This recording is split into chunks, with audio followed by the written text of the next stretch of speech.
What's happening out there, Falcons world, man? It's your boy Brody, your host of 95 North Falcons Talk Show.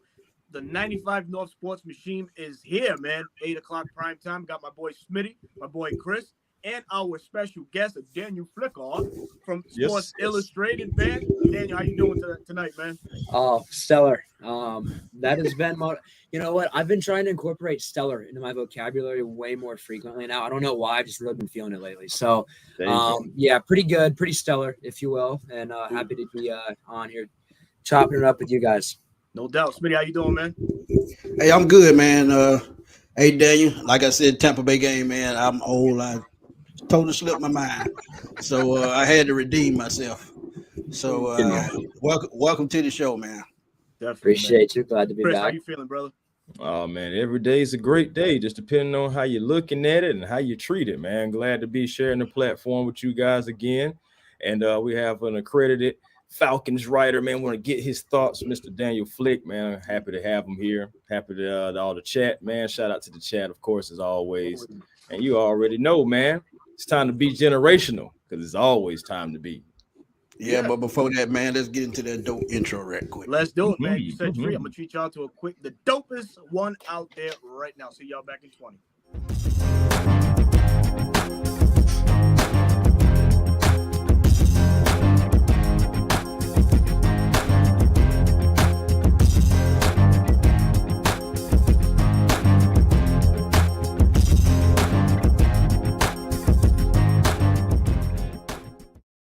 Yes, sir. Yes, sir. Yes, sir, man. What's it? Week 10? Jesus. My goodness. Flying right by, man. Preview for the Cardinals and Falcons game this Sunday, 4 o'clock, man, from the desert, man. Before we get into that, quick roll call to the chat, man. William Amy's in the building. RJATL for life, the plug. What's going on? Our brother, Dwayne Ruffin, is in the building. Ty Dollar 496. Chet. You know what, Smitty, you're gonna have to help me on this one, man. Chet, betcha. Didn't mean to butcher that. If I did, man. Play stats. Beautiful Miss Carrie's in the building. Dre, true statement. Trick 654. Shit, you betcha. Okay. There you go. Tony Wright. James Morton. Dre Murphy, what it do? Miss Francis Hunt Washington, how you doing this evening? Thank you to everybody that's popping in, man. We plan on giving you a great show tonight, man. Previewing this Cardinals and Falcons game, Week 10, man. And we got a great guest, Daniel Flick. Great introduction, buddy. Oh, man. Week 10 in the NFL. Falcons sit at 4-5. Kind of parallel to what a lot of teams are doing around in the NFL. You know, we're sitting at 5-4, 4-5 range. A lot of teams are in that. You know, but for the Falcons, as talented as this roster is right now, offensively and defensively, to sit at 4-5, a lot of us Falcon fans really, it doesn't really sit right with us. So your quick thoughts on, the Falcons 4-5 record and what's the light at the end of the tunnel right now for our beloved Atlanta Falcons, bro? Yeah, it's funny because I believe the last 2 years they've been 4-5 at the same spot, and you spend, I think it was $190 million in the offseason, and you think surely they can't be 4-5 again, and they're 4-5 again. And so I tend to think that you'd be hard pressed to find somebody who would say that they aren't bummed out about the way this has gone. I think if you look at Arthur Smith and what he's saying and how he's saying it, he looks mentally exhausted to me. And it's been a trying season. I don't think this is really how anybody inside the organization thought it would play out. And just as far as having, some QB controversy and having, I think they've lost consecutive games now twice this year already. I believe they've lost 5 of their last 7. This is not when you start with as much energy as they had throughout the offseason, and then, you kind of start 2-0, and it just felt like there was so much positive energy around the team. And now you've lost, as I said, 2 of your last 7. There's not a whole lot of positivity. You can tell they feel like they can get it going, and there's been a lot of guys in there who've said that they can. And so I think that light at the end of the tunnel, I think it was Johnny Smith Sunday was saying that there's so many teams in the NFL who are tightly packed together right now. I believe there's 10 teams, either a game above, a game below, or right at 500, almost a third of the league. So again, the last 2 weeks or so, I feel like you kind of entered that territory of where teams start to separate. The Falcons are 0-2 in that stretch, but they're still right in that mix. And so I think If you're looking for that light, I kind of think you're looking at like, hey, you're still alive. There's a lot of other teams in the same position as you. And probably the brightest light is at the NFC South. Sorry, long day. NFC South is not exactly a great division right now, or not exactly playing football at a very high level. Even with, as I mentioned, 5 out of the last 7 games, you lost your game back in the South, and a very manageable schedule to close out the year. So there's a lot of optimism on that front. It's just, as Arthur Smith said today, can you capitalize? So I'm excited to kind of see if they can. Yeah, and optimism good to have. I'm gonna be real, but do you really trust the 4-5 team who's been on the downslide to me the last, like you said, the last 7 games? That's tough because where is this team mentally? That's what I want to see. Right. If they can get it back together mentally, I can trust them again. But as far as now, this should not feel like a trap game with a 1-18. But to me, the way they've been playing the last couple of weeks, and don't get me wrong, the sack numbers are up, which we like, but are those sacks really game changing and making, the game turn around for us? No, they're not. They're just, sacks here and there, to get us off the field, but they're not game changing. That's what they need. They need game changing plays. And to be honest, this team, like I said I'm gonna do my 3 keys to victory, and I'm gonna just give y'all one of them. This game is gonna be who runs the football, who wins field position, and who chews up the most clock, because both of these teams are top 10 running the football. So that lets me know that this game, they say it feel like the Super Bowl. I see somebody in the chat say it better feel like the Super Bowl, because if it's not, and you don't have that feeling to go out and win it like it's the Super Bowl, your coach gonna be on the unemployment line by the time we come back out the bye week. I'm gonna just be real. Man. Heck yeah, man. Because before Sunday, man, you already know we was content. We were still division leaders. The NFC South is weak. And don't get me wrong, we still have everything in front of us. Like, the season is not over at week 10. But in fans' minds, it's all about, can the coach get it done? Because let's just backtrack a little bit. Now, we already know what happened with Will Levis and Tennessee. We already know what happened with that 4 touchdowns rookie record. Oh, my goodness, why it had to happen to us. Next thing you know, you have Josh Dobbs, who was pretty much exiled in Arizona. He was already on the bench before he got traded. He was already on the bench before he got traded. Then next thing you know, you have Arthur Smith, how he's secretive and talking about variables and all this thing like that. He has this attitude in these press conferences, and fans are not feeling it. He's not really being transparent with the fan base at all. Then Dobbs again gets out the bed, beats your team, and makes your offense. And well, it makes the things that Arthur Smith was saying about learning the offense, it makes it seem like it was all a lie. It makes it seem like he doesn't know what he's doing, because you got a guy who got there 3 days before the game, didn't even know the playbook, and went out and beat your team. So it just makes your fans don't believe in your coach. So I just got to see what happens, man. I believe. And to be honest, he did it to himself, because, as I said before, 7-10 the last 2 seasons, you raised the goal on yourself, because this team is 3 times better than any team we've had since 2017. Let's be real, talent-wise. So you put that bar up so high till you can't reach it. So now, hey, your job in jeopardy. Let's be real. Go ahead, Bruno. Yeah, just to bring it back a little bit, Daniel, can you assess right quick, or tell us in your best words, Taylor Heinicke's performance from last week, under his offense, him running the offense, the Falcons scored the highest point output of the year with 28 points, really limited to only one mistake quarterback-wise, and that's that costly INT, late in the game, as, of course, he's, was caught staring down, or the route concept was just in an area of blunder there. There was 3 defenders there, shouldn't have thrown that ball. He relatively really had a clean pocket all game, so he had enough time to really, just sit in there and make the decisive throws. But what can you say about Taylor Heinicke's performance from Sunday? Yeah, I want to say one of the underrated aspects of that is that he didn't have Drake London to work with. And I don't think a lot of people have really put that into the equation yet. And so with London practicing today, trending in the right direction to play on Sunday, I think that would be That would be a big help for him.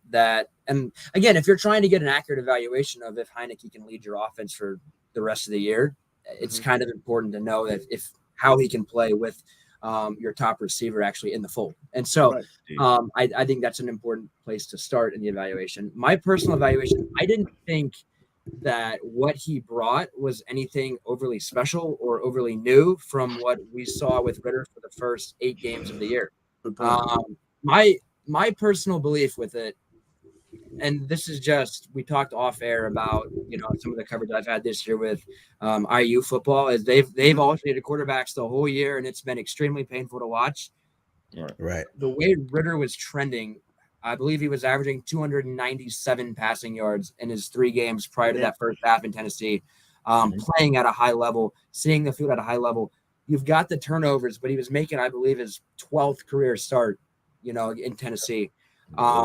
These are growing pains for a young quarterback, and he was showing that he could legitimately produce. Now, that being said, he had to be better. The Falcons weren't putting up points. I believe they were 28th in the league in his 8 starts in points. And so you do need change. I'm not sure that what we saw from Heineke on Sunday inspired confidence that he can provide the change that's needed. You mentioned, Alberto, the points. I think that's obviously very important. Obviously, but I mean, the process behind getting there was not exactly new. The red zone troubles that were there still existed. The turnover troubles. Heineke had the 1 interception. He had a couple others that were very close. So to me, I don't really think there was anything he provided that was like legitimately would have changed the picture for really the Falcons offense for the remainder of the season. Right. Yeah, and I agree with that red zone assessment because if you in shotgun on the 1 yard line, that is a problem. You throwing a halfback pass with the tight end, that's a problem. So it's all about scheming in the red zone. And to be honest, why you just don't run your 2 running backs until they get into the end zone? You have 2 playmakers at running back. I just don't get it. To be honest, you got 3 at running back because you got to add in Cordero Patterson as well. If you got all 3 of those guys on the field at the same time inside the 5 to 10 yard line, who are they going to game plan for to stop? They can't stop all 3 of them. So, some things are just common sense. Stop overthinking and just simplify things. That's all you got to do sometimes, man. Just simplify it. Because in the red zone, we're in the bottom of the league now. Like, as far as red zone scoring, we're in the bottom of the league, I believe, 30th, 29th, somewhere. Bad. Let's just say that. Bad. So we brought that up in the press conference, but he didn't say it was my fault. He just said we got to do better when he got to do better. So on 28 trips to the red zone, the Falcons 14 of those 28 attempts at 50%, in which this opens up the conversation, the very important conversation, the Bijan Robinson situation. What's going on with the rookie phenom, 8th overall pick? We saw so much success early on in the year, 53 carries, 318 yards in the first 4 games. The last 5 games, 50 carries, only 199 yards. So what's the disconnect that you can say, Daniel, if there is one, with Bijan Robinson? And as much as people don't like to talk about it, man, the rookie wall is a very real thing. So can you, speak on that with the whole Bijan Robinson situation or his implementation in the offense? Yeah, I think so. After week 3, week 4, Arthur mentioned in one of his press conferences about trying to kind of help Bijan not take as many hits. And I think I remember that. I think this is kind of the same problem that Arthur has been having, trying to balance Kyle Pitts and Drake London obviously last year. And then kind of with Pitts and a few of the other options that Atlanta's had the past few years as well, just trying to make sure that you're not locking in on those guys. And then you end up getting to the point where they're not the focal piece that they should be. Now with Bijan, I think it's important to note that if you take away that game in Tampa, I believe, right, where he was sick. You take that away at 49 carries in 4 games, which is just, I think, 4 carries short of what he had the first 4 weeks. So usage wise, not a huge gap, but I do think the way that he's been used, I don't think they've been I don't think they put as much of an emphasis on putting him in space lately, which I think is an area I would certainly change.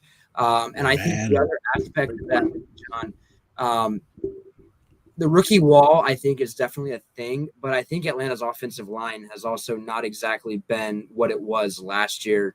Run blocking, I think it's made strides pass blocking, but run blocking, I think, has not exactly been a strength. Tyler Algier is averaging, I believe, 0.4 yards before he gets hit, which you can't have that. So I tend to think it's a combination of things. I think Bijan, you're still seeing flashes when he gets the ball of why everybody thinks of him as so special and so talented.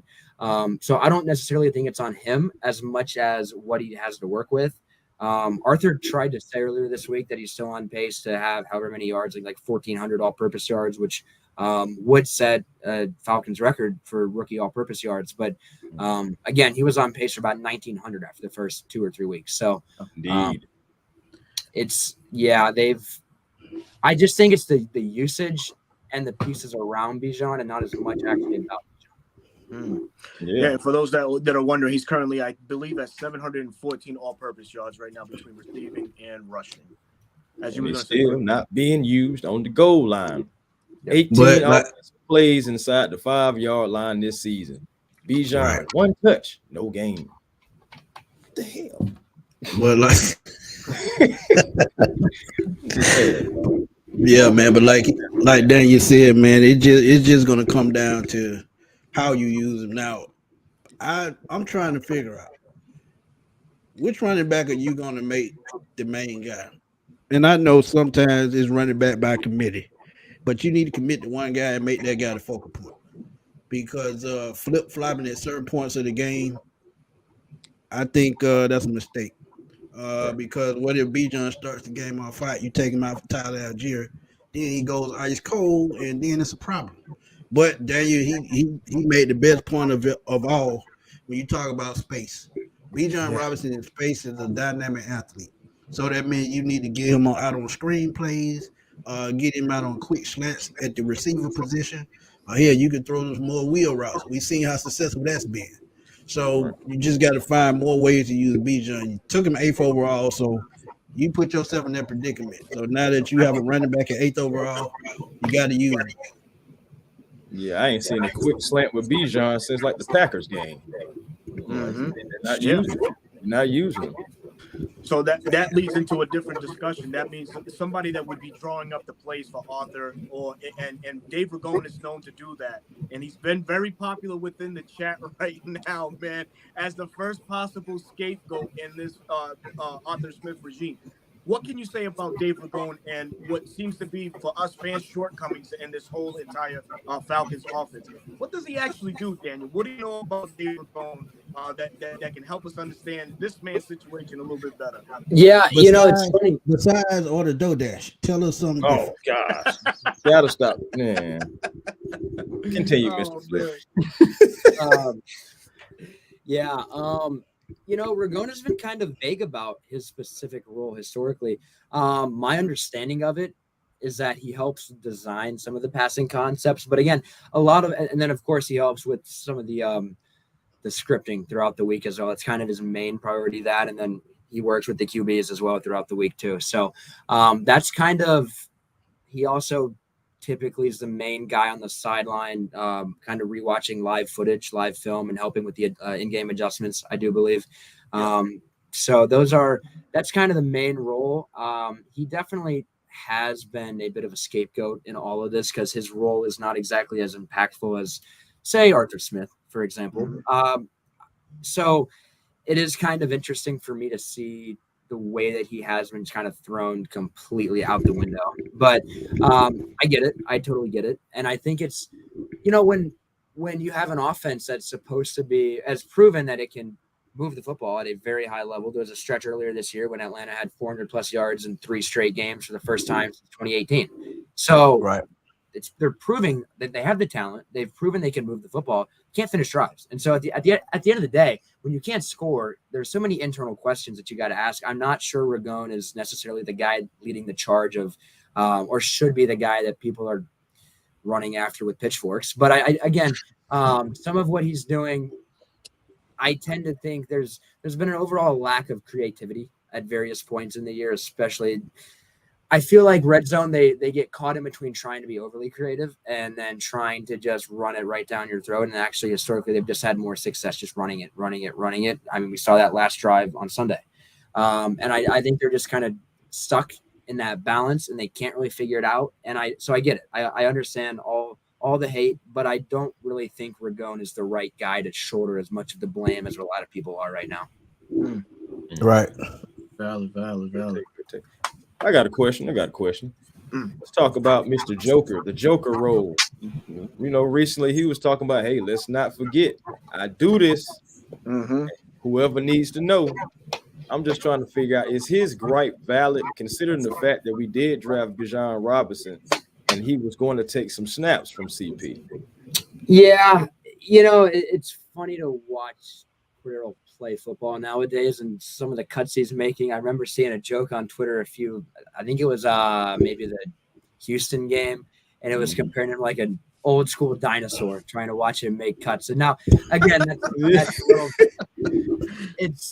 I think Cordero's primary value on this team will still always be as a returner. But again, I still think he's proven a few weeks ago in Tampa, when Robinson was out in Tampa, he proved he can still play at a high level. Yeah. And so it kind of goes back to the Bijan debate. If you got to find ways to get your playmakers the ball in space, and it feels like they're just not doing that with CP. They're not doing that with Bijan. They're not doing that at that extent that they should. And again, CP, even if he's a little bit slower than maybe he once was with a few of his cuts, I still think he's proven that, again, because he's still powerful, he's still athletic. Once he gets rolling a little bit, he can still move it. So I think his gripe is fair, but at the same time, the talent the Falcons have offensively, I'm not sure how you could see CP higher than about 5th in that pecking order. So that being said, there's still an argument for him to get 5 touches a game, and he's proven that he can provide value with 5 touches a game. So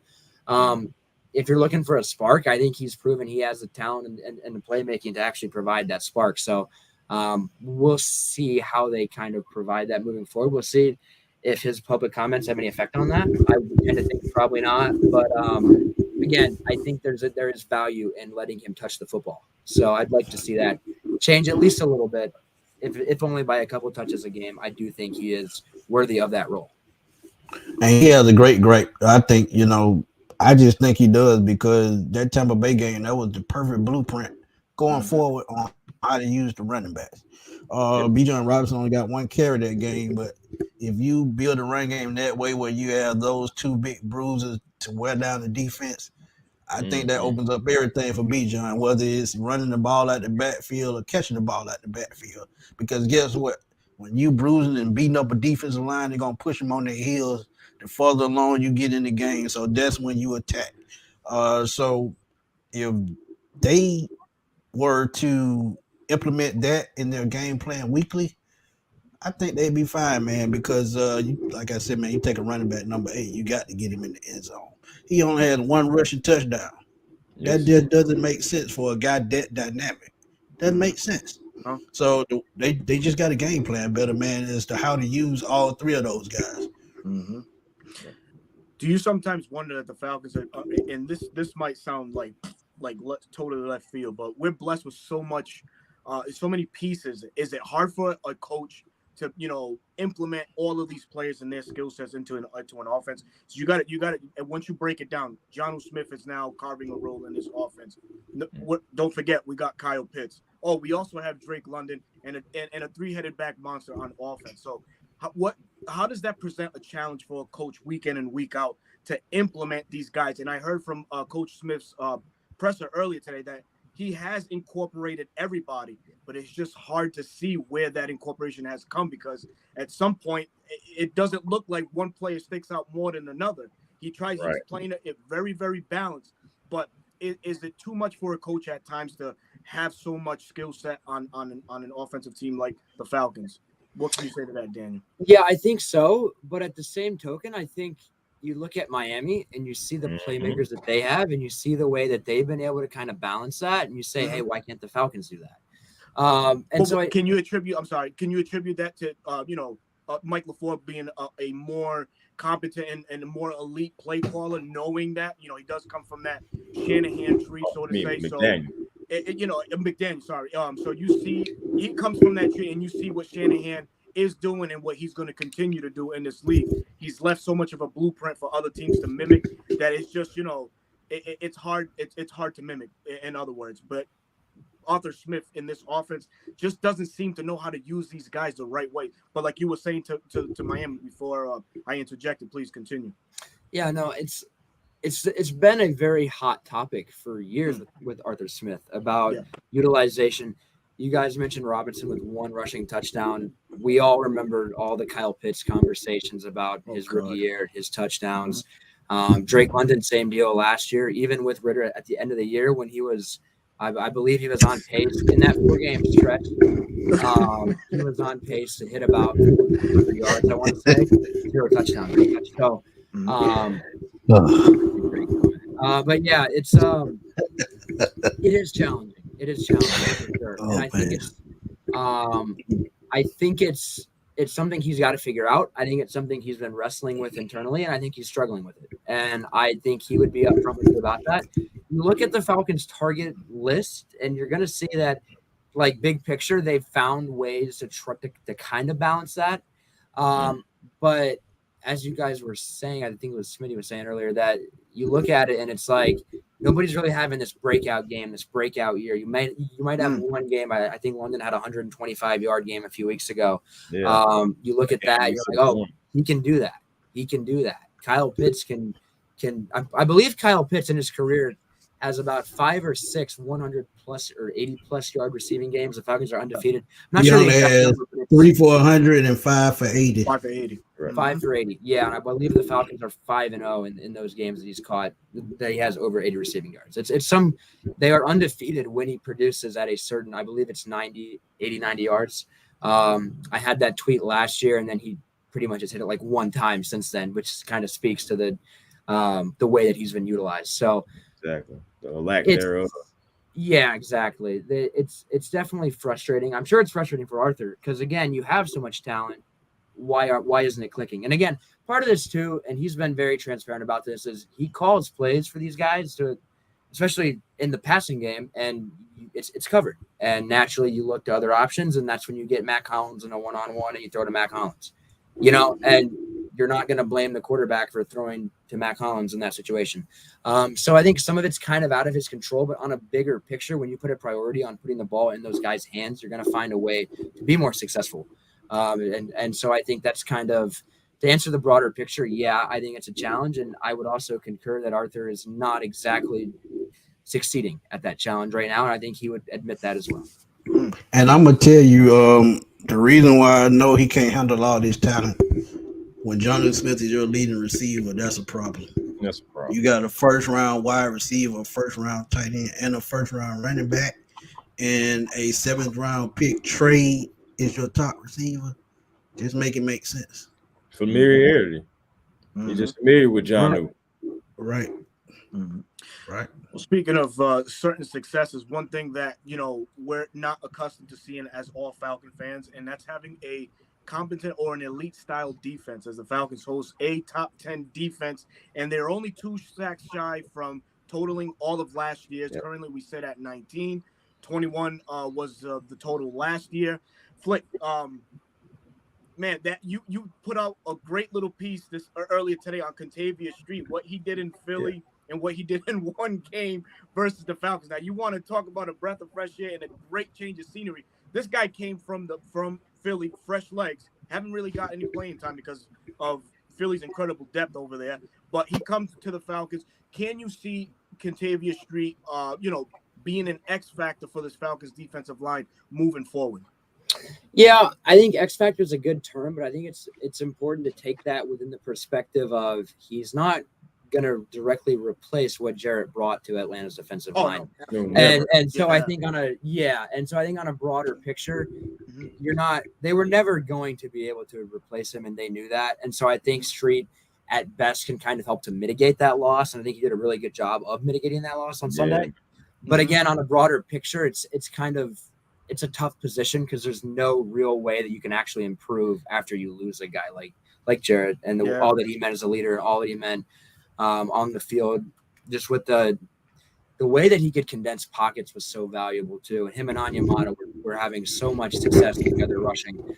And so I think Street proved productive. He was very productive. He got the job done. And I think if he can keep on producing at a similar clip, the Falcons won't exactly be completely.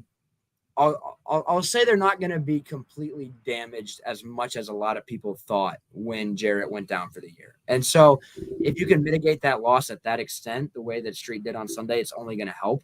I think the big question for Atlanta's defense is they were top 5 in some of those categories, and then they play 2 rookie quarterbacks making their first career start and a guy in Josh Dobbs who had 5 days with the playbook, and you give up 57 points. How does that happen? Right. And so I think that's the big question that you have to ask. And I think you look at it and it's been different things in each game. I think in that Tennessee game, a lot of people point to that offensive pass interference with Hopkins, but even then, that's one play. Will Levis still threw 3 more touchdowns in that game. And I think the secondary in general has been a little bit more leaky of late than I think you would prefer. I still think Atlanta really misses Troy Anderson, especially on third down. That's I think Landman's been phenomenal on early downs. Third down, I think you really miss having Troy Anderson's size, and I believe you're in a 4-4-2, and that's very valuable in that situation. So it's things of that nature, and you reach a point where you start to think about the guys that they've lost, and you lose a starting linebacker, you lose arguably your best defensive lineman, who's really the heart and soul of your entire defense. There you go. That's 2 key pieces right up the middle, and it's kind of hard to completely replace that. So they've managed well. Ryan Nielsen, I think of him in a very high regard, and I think there's a very strong chance he's a head coach someday. But I do think Atlanta really has to find a way to return to some of those levels that they were at 2 or 3 weeks ago, which is only going to be more challenging now when you have Jarrett no longer in the mix. Yeah, and to be honest, I think Troy Anderson not being injured is a blessing, but to see what Nate Landman can do, I think going forward and going into next year, I think Troy Anderson and Berto said it last year. Yeah. I think Troy Anderson turned into an edge rusher next year because of their speed, because of the athleticism. You got to keep Nate Landman in the starting lineup now that he's taking over. You can't take him out because the way I look at it, man. Right. The way I look at it, man, it was a blessing in disguise. So, that's a different perspective, man. Because it's definitely, it was a tough loss just even losing him, just like Daniel was saying, losing that size right up the middle, just with him before Grady. So, yeah, I can definitely see him being that edge if we don't go, target an edge somewhere in the draft, free agency, everything like that. I think they will. Because I do too. You got Lorenzo Carter on a 2-year deal, and you still got Malone and Ebiketie on rookie deals. So yeah, they have to. Players may or may not be gone. We'll see. Right.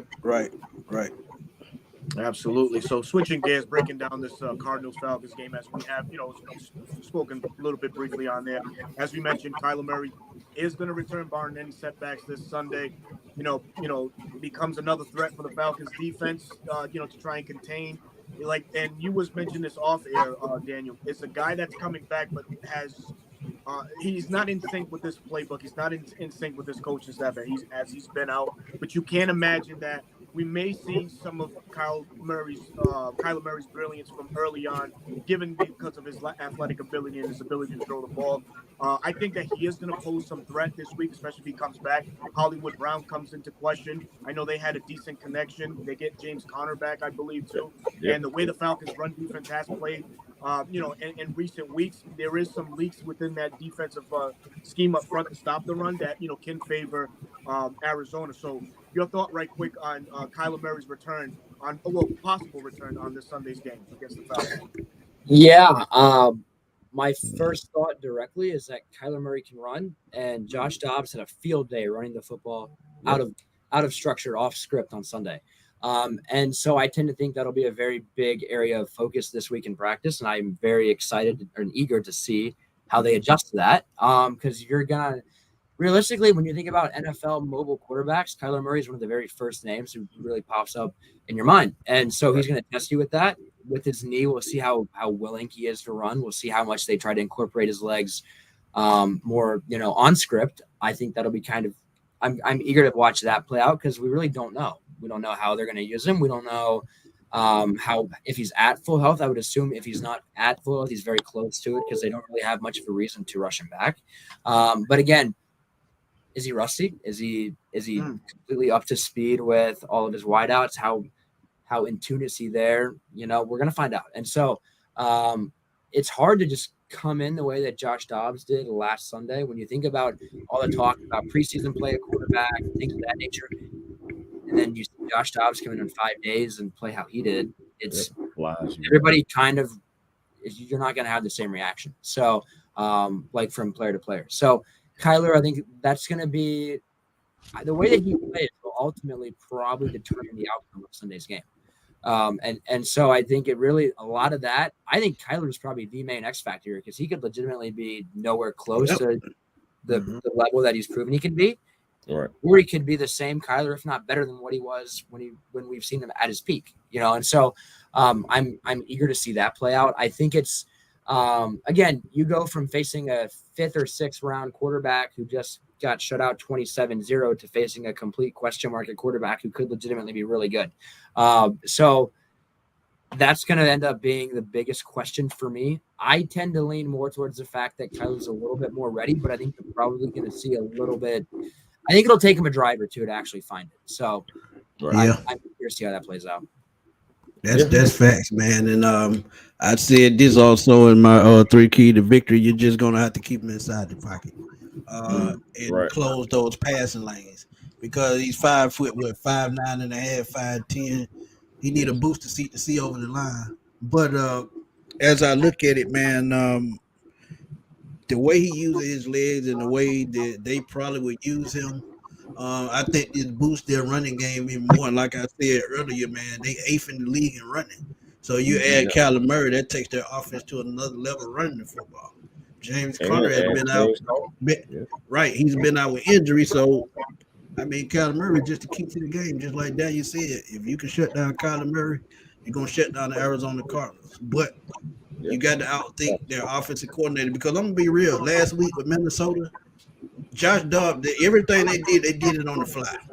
And as the game went on, they just started using his talents. They just stopped calling plays. He started using his legs more. So they just did it on the fly. And I think they do the same with Kyler Murray this week. So just keep an eye out for that. You got to be careful. Got to be careful with Kyler Murray. He's definitely more athletic than Josh Dobbs. So containment is even more important. And the Arizona Cardinals, they were watching that game. They're looking at that film. And they're seeing exactly what Josh did to us. And, of course, they're going to open up the playbook and then let Kyler be Kyler. I mean, why wouldn't you after seeing that on film last week against the Vikings? So, yeah, man, we got to have containment. Containment is going to be the best recipe for success for the Atlanta Falcons. And like Smitty said, man, closing off those passing lanes. It's going to be very critical. This feels like a trap game, like the ultimate trap game, because it's a 1-18, and it's a quarterback and a running back that's possibly going to be back that you have no idea what you're getting. You have no idea. And to another point, too, this is a Cardinals team that got shut out by Cleveland last week. So you know they're going to be playing in front of that home crowd with a little extra pep in their step. You know what I mean? And I think that they can come in and give us, some fits off, defensively. With their defense trying to stop our offense. I say that because Jonathan Gagnon, of course, was the defensive coordinator for Philly last year, first year head coach with the Arizona Cardinals. So that defensive background, of course, is very heavy.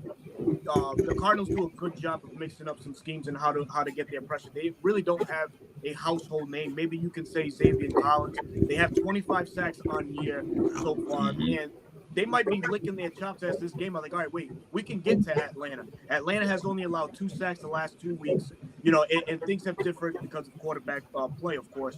But I think ultimately Atlanta has to establish and go back to what they do best, and that's running the football in order to neutralize, somewhat of Arizona's potential pass rush. Find your true identity and get it going.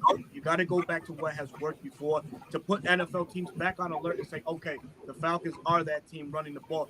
So it can open up passing plays, and maybe we can see the best of Taylor Heineke get it done. Yeah.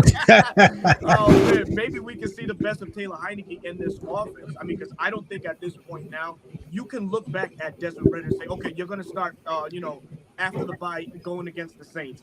If Taylor comes in and he proves that he can operate this offense a little bit better, I can see Taylor the quarterback the rest of the way, and Desmond probably won't see the field again for the 2023 season. But that's my take on what I feel like Arizona can do. I think defensively they might be in play to give us some fits and really make our going into the bye week a little bit miserable, as some will say. So, Chris, what's your thoughts on this good old trap game like you just called it?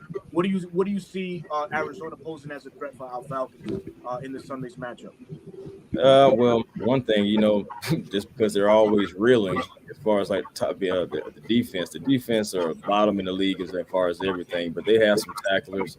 What I believe his name is Kaiser White. He has like 76 tackles or something like that for them. So, their linebacker core, so they can kind of get after it. But this game right here is a trap. It feels like a trap game. Like I said, man, has way more traps in it than an Acme bag. And I definitely feel like, though, we can move the ball. We should be able to move the ball against them. We should be able to have an offense that is competent. Whether Drake London is there or not, I still feel like we should be able to move the ball against these guys because we have the talent. I feel like we should get Kyle Pitts involved a little bit more, especially if Drake is coming back and he's still ginger with the groin injury. Get Kyle Pitts involved. Get Kadero Hodge involved as well because he's been coming on of late for the Atlanta Falcons. So, man, we have weapons. This should not be a problem for us, but it just feels very, very I'm very nervous going into the game. Let's just say that. I'm very nervous about going into the game, guys. What about you, Smitty? On a scale of 1 to 10, I see somebody put it in the chat.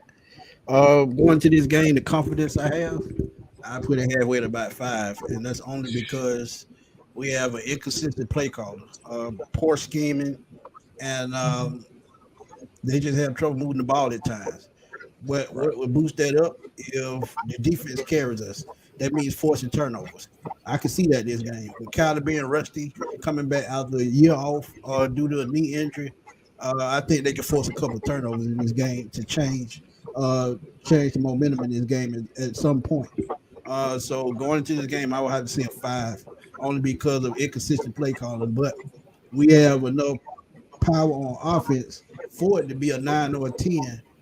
Just the play call is, inconsistent. Uncle Buck 71 says 1. I'm trying to tell you, the fan base, man, we feeling real nervous, man. We feeling real shaky about this Arizona game. If he had a 1, that means he ain't gonna turn the TV on. Shout out Uncle Steve here from Uncle Steve's Lounge, folks. Man, another great. Everybody's favorite uncle. First, that's facts, though. That is facts. Favorite uncle. He spearheads one of the better podcasts out there. Monday Minutia, the Sunday Brunch. Man, you name it, he's got it. Uncle Steve's Lounge on YouTube. Make sure you give him a follow, a sub, and a like, man, and that good old subscription to his channel, to his platform. He says, "What's up, fellas? With all due respect to Chris, you can't have a trap game at a 4-5 record on a 2-game losing streak. Treat this game and all the rest as a must-win or Super Bowl, as Taylor Heineke put pressure on us to win this week. No gimme games left." And he has a point. Right after the bye, who do we have? We have the New Orleans Saints, man. A divisional game. It's going to be an important game, and whatever way this Sunday shapes out for the Vikings, we could go in after the bye as a winner. Winner takes the lead of the NFC South again. So. Indeed. Yeah, valid point. Appreciate your comment there to Uncle Steve, man.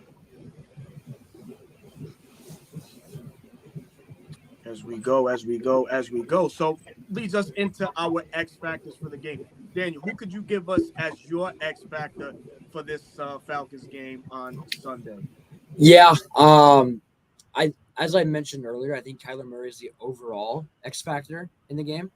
But I will take the Atlanta angle here. I think Drake London is probably the main X factor. And I think it really extends beyond this game. And again, kind of as I was mentioning earlier, if you're going to fairly evaluate Taylor Heineke, I think you need to see him with his top weapon.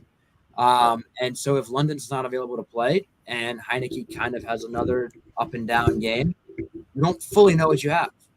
And I think with London being such an integral, I mean, he's like with 8 games, he missed last game and he's still the Falcons' leading receiver in targets, receptions, yards, you name it, he's there. So you don't have him, changes things for you. And so I think that if you don't have London in the mix, then you're not going to really get a full picture of what Heineke can do. And so I think if you're trying to evaluate the QB position, not only for obviously this game, but for the rest of the year, and if you're legitimately serious about trying to make a playoff push, you kind of have to know what you have. And so naturally with London as well, it's you want to have your top receiver available. We'll see if he plays. I think he will play. But I think on a broader scale, he's the X factor for this game because I legitimately think it's important for Heineke to have him available so that Atlanta can have a full representative picture of what Heineke can do. I'm going to go with my quick X factor for this game. And this one, he's been picked on so much, but I'm going to say Richie Grant is the X factor in this game.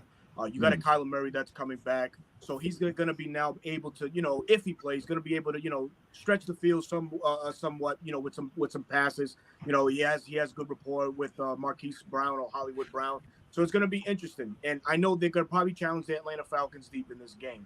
I thought that Richie Grant broke out in that Tampa Bay game. I know, getting that interception, late in the game, and he looked good that game overall. But then you can go back and say he's regressed in that Tennessee game and in last week's game. So, and then for the Falcons to go into a bye and evaluations are going to happen, does Richie, if he has a bad game, go into the New Orleans game, the starter at strong safety for the Falcons? I know the Falcons have activated Micah Abernathy, who played really well in the preseason, and not to mention the young DeMarco Hellams, who's waiting in the wings also to make a splash. He's dealing with his own little injuries now, but this game right here, I think is pivotal and very important for Richie Grant to really say, okay, I got this. I am your guy at this position. Look no further. But my X factor for this game is Richie Grant. That's a good one. I think I'm going to go Bijan Robinson. It's really because of what I said earlier. You got to put the football in his hands. This is the perfect game. We all know, like I said, they're 8th against the run. But you got to use your offensive line to push these guys off the line. You got to enforce your will. And Bijan Robinson, you got to let him carry. You got to, put the ball in his hands, receiving wise. So I think this is the game. This could be the game where I see him take over in the red zone. Because like I said, they got to get the ball in the end zone. Field goals, that's okay, but touchdowns count more. And as I read something today, Younghoe Koo has more points than 8 NFL quarterbacks. That's a bad sign. That is a bad sign. It's like good for Younghoe, bad for the Atlanta Falcons. That means you ain't scoring touchdowns. Right. So use those weapons, man. But Bijan, this has to be his coming out game. It has to be. Against a 1-8 team, y'all got to treat them like they 1-8. Right. Chris? Well, my X factor, man, I'm going to go with the guy who has just been unutilized, but we've talked about him. And that's Kyle Pitts, man. I'm going to go Kyle Pitts. We need to get him in space. He's a matchup nightmare. We need to get him receptions. He's only had 5 receptions or more in only 2 games this season. Only over 80 yards, 1 game this season.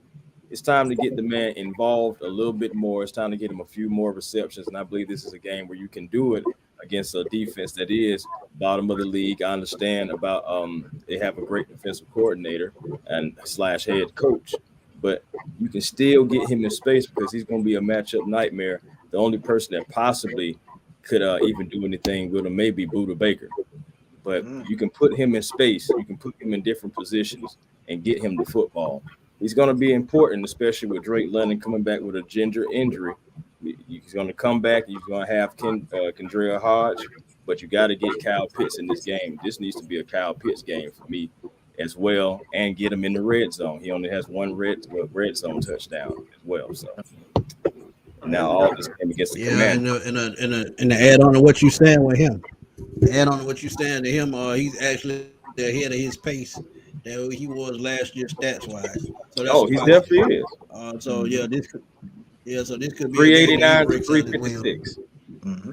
Got a quick super chat here from Quishawn Brown, $9.99. Thank you so much for donating to the stream. We really appreciate that. Goes on to say, I think the X factor is inside linebackers because they have to get sideline to sideline, and that proves to be true. You know, we have the unknown is if Kyler Murray starts, but I'm guessing 99% of that is that he is going to start. So these linebackers, Caden Ellis and Nate Landman, have their work cut out, especially if they draw some type of assignment in a spy position, or just if he breaks containment. Those guys are on the island there having to try and tackle a guy with his speed and his athleticism. So shout out to Quishawn Brown, man. Appreciate the donation, appreciate the comment, and respect the X Factor value that you just mentioned. Indeed. Right quick, we have a fan in here, Camarian Giles or Gillies. Saints own y'all. Man, save that for some other time. We're in the new year. We haven't played yet, so time will tell. And if that say that at the end of the year, just go on and put that gift up there. You already know. Go on and put it up there. Go on and put it up there. So you know what? You gotta. Bang! Get your ass up out of here, Mr. Saints fan. Ain't no room for y'all up in here. God damn no room for y'all. We are very in living color in this thing here. But we're gonna go to the ever so important game prediction, and this is a portion of the show. We invite the fans to give us their prediction for Sunday's matchup. Daniel, since you're the guest, please tell us, man. Give us the good news. What is your game prediction for this Sunday? Yeah, I'll go Atlanta 27-20. 27-20. 27-20. Wow. So you see points being scored in this game. That's interesting. They scored 28 last time out. I'm going to say that they find a way to score 27 this time against on paper anyways, worst team. It's Heineke's second start. And then okay, so I was going to say 28. I was going to say 28-17. And then I was like, that'd be 4 touchdowns. Potentially. It wasn't 4 touchdowns on Sunday. But hypothetically, if it's an average 28, like a routine 28, it's probably 4 touchdowns. I'm not sure the Falcons can actually finish 4 drives with what they've shown so far. So I like 21 or 27. Right. I'm sorry, 27. 3 touchdowns, 2 field goals. I like that. I like that number. I'm going to go 27-20. Okay. That's a good one. Since my confidence level is that high, and like I said, both of these teams run the ball very well. I think it's going to be a low-scoring game. I think the game will be over at 2:45. God damn, 2:45. I'm gonna say 17-14 Falcons. My confidence ain't that high, but I get them the 3-point win, and Young Way Cool rescues them again. So I go 17-14. Mm-hmm. Chris? Well, I'm going to go with the guy who can outscore quarterbacks. He's going to definitely be a focal point in this game. I definitely believe he's going to have his fingerprints on this game as well. God damn, RJ. I'm going to go. What in the heck?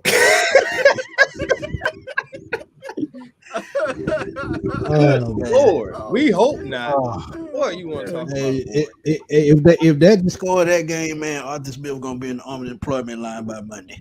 My goodness. But now, seriously though, I'm going to rock with 19-13 Falcons. 19-13 Falcons. That's it for me. That's fair. I'm going to go 28-24 Falcons, and, high scoring game.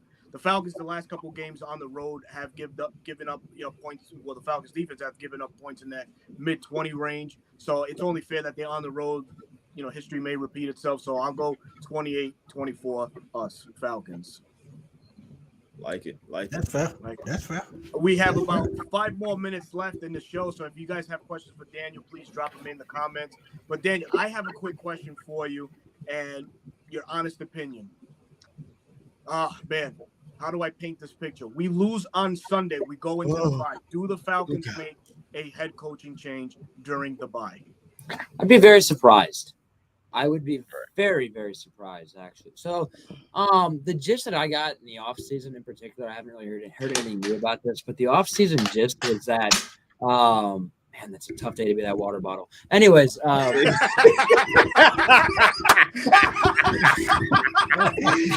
trying to tell you. God damn, bro. Hey, boy, I had to take a Gotta deep breath drop that in, boy. respect. but yeah, man. the offseason gist is that it was going to take a literal disaster, like not 4-6 disaster, like 4-13 disaster or 3-14 to get Smith actually on the hot seat. So I would be surprised if they let him go at 4-6. I think that would be that'd be a very, very new approach from Arthur Blank, and it'd be a very. So you don't think he on the hot seat? I think his seat's getting mildly. It's warmer than it was in August. I'll tell you that much. It's warmer than it was in August, but I don't think it's like flaming hot. I'd be very surprised if it was. I could be wrong. They're very reserved about that. But my personal belief is that the Falcons are going to be way more patient than a lot of people think they are. In large part because they entered this year a lot more confident in Smith and Fontenot than what a lot of people thought they probably were. So. I don't think he's as close to being fired as a lot of people think that he probably is.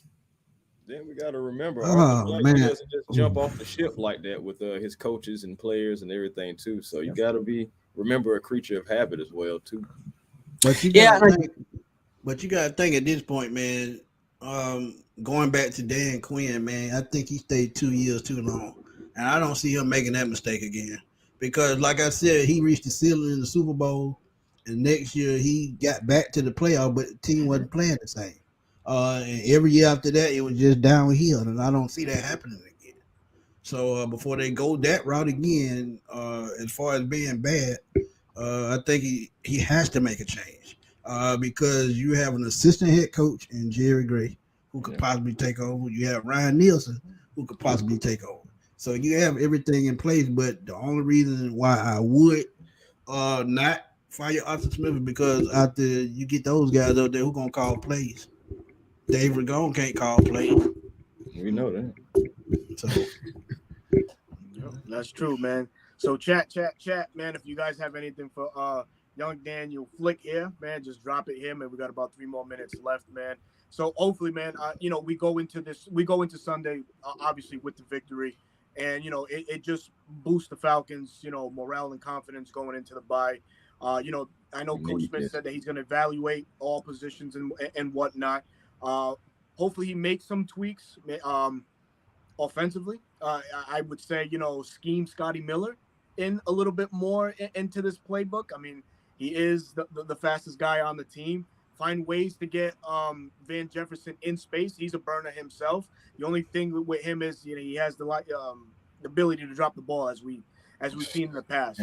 But definitely, try to scheme these playmakers in a little bit more. Find better ways to incorporate Kyle Pitts and Bijan. If those two are your focal points on offense, build around them so everybody else can also eat and succeed within this offense. And defensively, man, I would say flirt with the idea of putting Calais Campbell a little bit more on the inside. I know that he was brought here to play on the outside. He stated before that he enjoys playing on the outside, but I just think it's major dividends when you put him in the middle, pairing him with David Onyemata. Contavious Street, although undersized at the defensive tackle position, can play that big defensive end spot. So there's some flexibility. There's some flexibility within the defense. So, I just want to see the Falcons just get this shit back right and let's just stop, steamrolling some wins, man. Yeah. Yeah, man. This is the perfect game, man, for them to bounce back because, as you said, with the defensive line, you got to think about Zach Harrison as well. So they're putting size up on the line and they're filling the spot where Grady left, but they just still missing that enforcer. But this is the game against a lackluster offensive line that I think can give them the confidence going forward.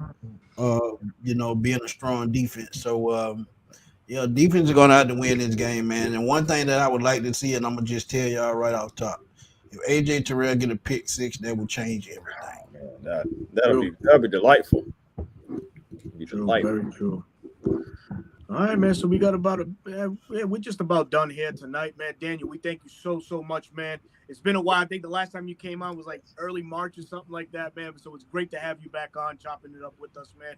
If you care to, please let the folks know where they can find you, your socials, and let them know what you've been up to lately, man. Sure. Yeah. No. I'm happy to hop on whenever. It's been too long. Yeah. So again, happy to slide by. Twitter by Daniel Flick. Yeah, I changed it recently by Daniel Flick. Okay. And then you can find all my articles on si.com/NFL/Falcons or just search up Atlanta Falcons Sports Illustrated. I write stuff just about every single day. If I don't, my editors are not very pleased. So, that's routine. So, I tend to vary. Sometimes I'll pump out stuff. A lot of times my articles end up being pretty lengthy because I tend to explore pretty deep into the topic that I write about. So I try to keep the quality there with the quantity. So, as always, appreciate you guys and shout out to everybody that swung through and watched. Definitely, man.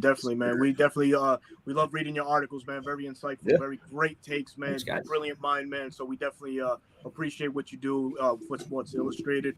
Smitty, any parting words before we get out of here, man? I ain't got no parting words, man. I'm gonna keep it simple today. Y'all know where to find me, man, on YouTube and Spotify, Smitty Sports Machine. Find me on Twitter, where I'm always keeping the party going and keep the laughing going. I'm always putting up crazy posts. Y'all go check me out on Twitter at FatBoySlim_21. That's up under next to my name on the screen. I'm gonna keep it simple. I already done got in trouble this week with that short. So keep it simple, man. Keep it simple. Yeah. Chris. Yeah, man. You already know, man. A1 Forever Sports on YouTube. On Twitter, you can find me A1 Rock, A1 Forever on Instagram, The Real A1 Forever on TikTok. And you already know what we all about, man. Atlanta Falcons content. Shout out to these wonderful content creators, my boy Smitty, my boy Berto, and of course, Mr. Flick with all his articles. Man, I'm gracious to share this platform with you guys. Thank you to the chat. As always, you guys are awesome. As always, get those Saint fans out of there. I see y'all taking care of business, and I salute to you guys in the chat. And Arthur Smith, this is the only thing I got to say to you guys.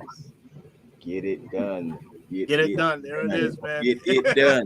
Get it done. Get it done. What? Get it You done. know what? To add on to that, get it done and stop bullshitting. Stop. There it is. All right, everybody, man. Well, this is your boy Berto, your host of the 95 North Falcons Talk Show. That's the platform on YouTube. You can also find me on Bleacher Report every other Sunday and every Monday doing post-game reaction or whatever my producer tells me to talk about on Mondays.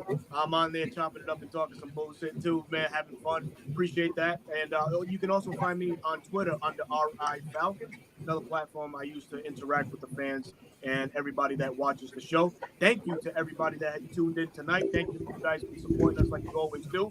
This show has been tremendous. Again, shout out to Daniel Flick for coming out and spending time with us. But for your boy Berto, Smitty, Chris, and Daniel, we will catch y'all on the flip side, everybody. Peace.